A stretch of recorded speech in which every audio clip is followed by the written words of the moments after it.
Thank you for joining us tonight as we celebrate San Diego State University's EOP's 50th anniversary. It has been 50 years of empowering future leaders through social justice advocacy for equity and access in higher education. Today, we in EOP have the privilege of serving over 2,500 students, and we take pride in the work that we do to support student success every day. However, we cannot take credit for the work that was done in the past in order to get here. There were many trailblazers who paved the way and set the foundation for the EOP that we know today. From all of us in EOP, thank you and enjoy this video.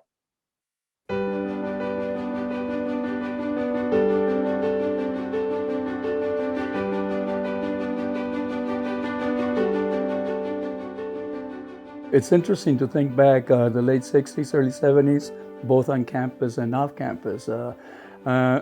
For those of us who were fortunate enough to be of the age where we could get involved in some of the issues, it was a time of change. It was a time of innovation, of exploration, just, a time when we realized that there were many inequities, that there was social, economic injustice. EOP was very important. Without EOP, I would have never made the step to leave my small town of Calexico to come here. My parents could not afford to send me to college, and so it provided me the financial aid. But it was more than just financial aid. It was like a family away from home. My parents, me going to college was like asking them, can I go to the moon? They had no concept. EOP was important at that time because there was no one else advocating for students of the low income and underrepresented communities. To have a program that focused itself on those communities, on identifying students, on motivating them to feel that yes, they could succeed. They had the intelligence, they had the work ethic, they had the support on campus, and use that kind of as a starting point to bring in other students. Some of the most memorable programs that impacted myself and other people, the outreach. Of course, the outreach, because people would go out to the communities and bring new people in. I've always felt that education doesn't begin and end at the institution, doesn't begin and end here at San Diego State. You've got to be, I think students have to be out into the community, just as we were back in 1969, 68, 69, 70s and thereafter, involved with issues that affect the community. That's where real education takes place. At that time on campus, we still had articles in the Daily Aztec which, basically questioned whether there should be any people of color on the campus, using racial epithets and, considering everyone who was not white to be unprepared and taking up a spot that someone else could be there. So it was all of that, which unfortunately still somewhat reminiscent in parts of our country, but at that time it was everywhere. It was just that resistance to change, that resistance to inclusion.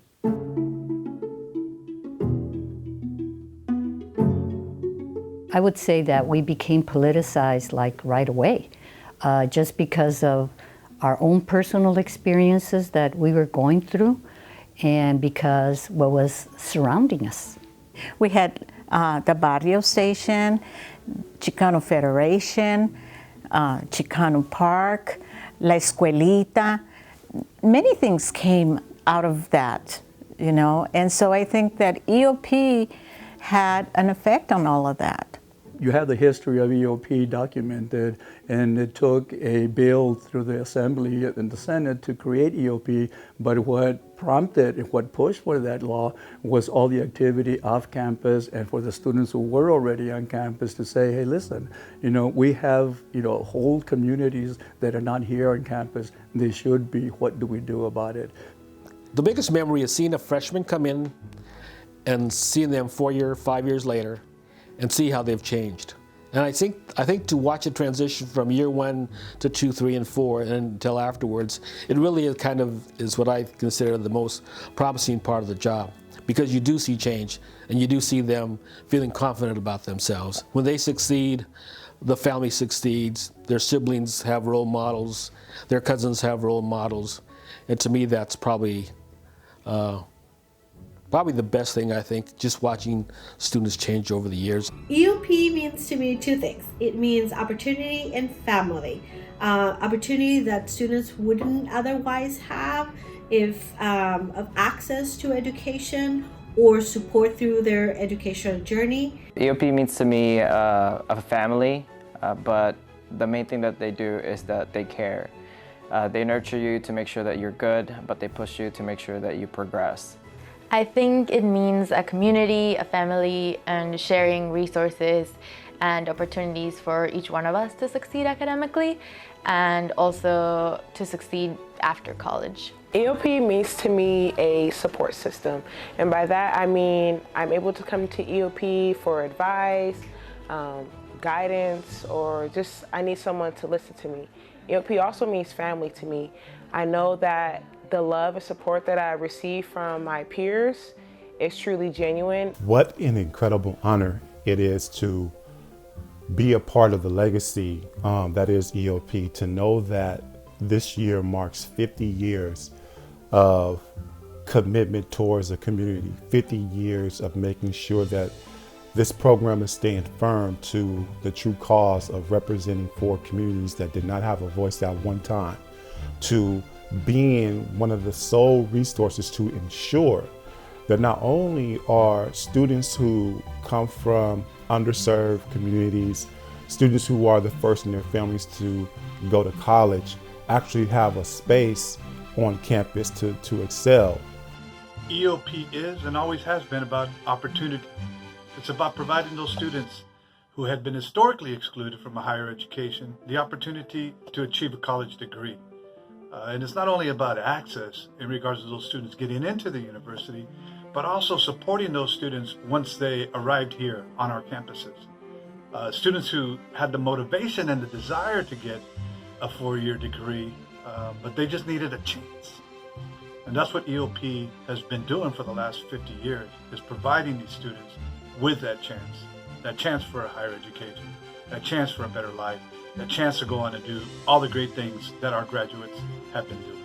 Having a program like EOP gives us that extra push, that extra thing that we need to keep going every day, and that family that gets created along the way. EOP means family. That's the best kind of way to summarize it. It's people that's going to support you with no judgment, people that are going to have your back and, you know, help guide you through your education. There's so many people out there that are disadvantaged and don't have the resources they need. So with EOP, they have the chance to have access to resources that will help them achieve their goals. You know, we're 50 years since the establishment of EOP, and it's always been at the tip of the spear in a sense of innovation and thinking outside the box for supporting students in underserved populations. And to know that legacy is our responsibility still 50 years later, that is, to me, has been the most challenging work here at EOP.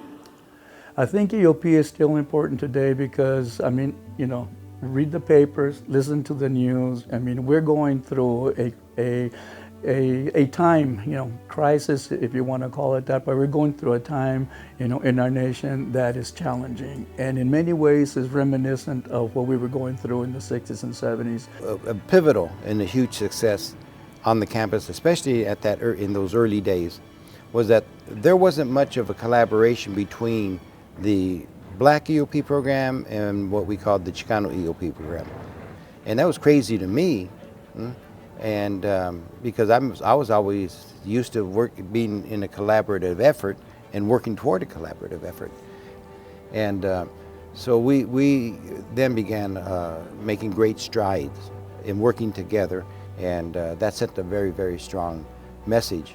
EOP now is needed more than ever, and my recommendation, my advice would be, again, be true to your heart, make that commitment, connect with the community, and enjoy it.